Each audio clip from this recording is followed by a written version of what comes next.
semuanya, selamat datang di video edukasi untuk teman-teman calon pekerja migran Indonesia yang akan berangkat ke Jepang. Hari ini kita akan bahas hal-hal penting tentang budaya Jepang. Dimulai dari budaya kerja, etos kerja, sampai kebiasaan sehari-hari yang harus kalian pahami sebelum berangkat. Materi ini berasal dari paparan resmi orientasi oleh KBRI Tokyo yang pastinya informasinya lengkap dan ini akan akurat. Yuk kita mulai! Sebelum kita masuk ke hal detail, kita kenalan dulu yuk dengan budaya Jepang secara umum. Jepang dikenal sebagai negara yang disiplin, rapi, sopan, dan sangat menghargai aturan. Semua kehidupan masyarakatnya berjalan dengan sistem yang tertata dan didukung dengan etika yang kuat. Karakter masyarakat Jepang dibentuk oleh budaya kerja yang panjang, rasa tanggung jawab, dan penghargaan terhadap kebersihan serta ketertiban. Jadi, sebagai calon PMI, kita perlu memahami pola hidup mereka supaya nanti kita bisa untuk beradaptasi. Jepang memiliki budaya kerja yang sangat khas. Perusahaan Jepang sangat menuntut komitmen yang tinggi, kedisiplinan, dan kerja tim yang solid. Di sana, datang tepat waktu itu bukan kelebihan, tapi standar minimal.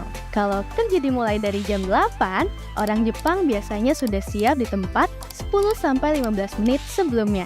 Selain itu, mereka juga sangat menghargai kerja keras. Bukan cuma menyelesaikan pekerjaannya saja, tapi juga melakukannya dengan rapi, detail, dan bertanggung jawab. Secara umum, orang Jepang punya beberapa karakter yang khas. Yang pertama, mereka sopan dan menjaga perasaan orang lain. Yang kedua, mereka juga tidak suka membuat orang lain tidak nyaman. Yang ketiga, mereka jarang mengungkapkan penolakan secara langsung. Yang keempat, mereka juga menghargai kedamaian. Yang kelima, suara keras, bertengkar, atau menunjukkan emosi di tempat umum adalah sesuatu yang sangat dihindari. Selain itu, mereka juga punya budaya gaman, yaitu bertahan, sabar, dan tetap kuat dalam kondisi yang sulit. Etos kerja di Jepang terkenal di seluruh dunia. Beberapa nilai pentingnya adalah yang pertama, disiplin yang tinggi. Yang kedua, kerja keras dan totalitas.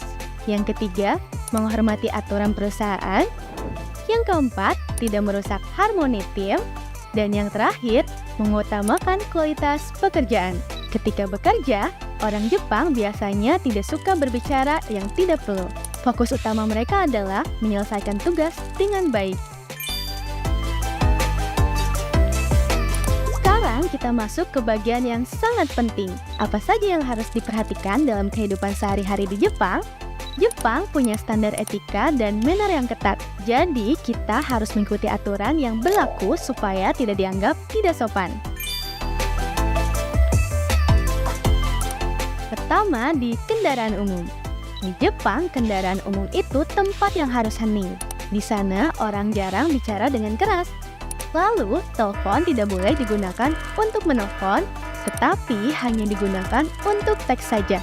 Dan kursi prioritas sangat dihormati. Jadi, jangan duduk kalau bukan kelompok yang berhak ya. Nah, ini penting banget.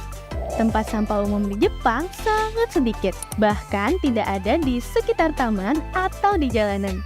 Masyarakat wajib membawa sampah mereka masing-masing, lalu sampah harus dipilah terlebih dahulu. Ada sampah burnable, non-burnable, botol plastik, kaleng, dan banyak kategori lainnya. Bukan hanya dipilah, tapi juga dibuang sesuai dengan jadwalnya. Setiap distrik punya jadwal yang berbeda-beda. Kalau salah buang, sampah bisa ditolak dan dikembalikan lagi ke rumah. Jepang punya banyak hal kecil tapi penting. Contohnya, tidak makan sambil berjalan, tidak berbicara keras di tempat umum, merapikan kembali area yang dipakai, membungkuk ketika memberi salam. Nah, hal-hal ini kecil tapi sangat diperhatikan oleh masyarakat Jepang. Lalu apa sih kunci sukses bekerja di Jepang? Yang pertama, disiplin. Kedua, mengikuti aturan. Dan yang ketiga, penyesuaian diri. Seseorang yang mau belajar Mau berubah dan mau menghormati budaya lokal biasanya akan cepat diakui dan dihargai oleh perusahaan Jepang. Jika kita bekerja di luar negeri, adaptasi sangatlah penting. Cobalah pahami cara komunikasi mereka yang cenderung tidak langsung. Hormati privasi mereka, dan belajarlah bahasa Jepang dasar untuk mempermudah interaksi. Lalu ikuti kebiasaan mereka dalam pekerjaan. Ada juga hal yang harus dihindari seperti berbicara terlalu keras di publik, datang terlambat, mengabaikan aturan, membantah atasan secara langsung, dan tidak memilah sampah. Hal-hal ini bisa dianggap tidak sopan dan mengganggu harmoni. Jadi itu tadi gambaran penting tentang budaya Jepang untuk calon PMI. Dengan memahami budaya, etika, dan etos kerja di Jepang, teman-teman akan lebih siap menghadapi lingkungan baru dan bisa bekerja dengan lebih nyaman. Terima kasih sudah menonton sampai selesai. Semoga perjalanan kalian ke Jepang lancar dan sukses. Sampai jumpa di video berikutnya.